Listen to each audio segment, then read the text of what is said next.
Hello, my name is Alex Sol. I'm a professional engineer in the state of Florida, and I'm a full-time consultant. But I have this huge passion for education, and I do get a lot of good feedback on my training and coaching. And I decided to create this course, which I honestly think is like no other.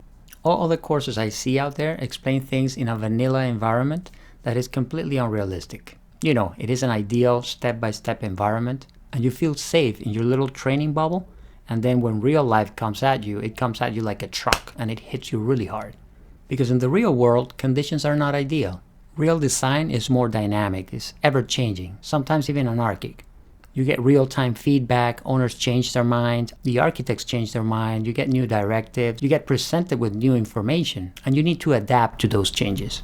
So what I try to show you in this course is a real struggle on editing elements on real time that will have real downstream impact on your model.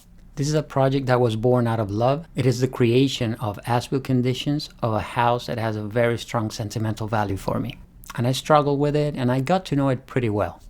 And what I show you here is the way I found out about new, real information and how that had ramifications in my model. And the thing I like the most about this course is the way it was organically developed. If you're like me, you like things to be perfect. And if they're not perfect on the first try, then you want to discard it and start over so that you do it perfect.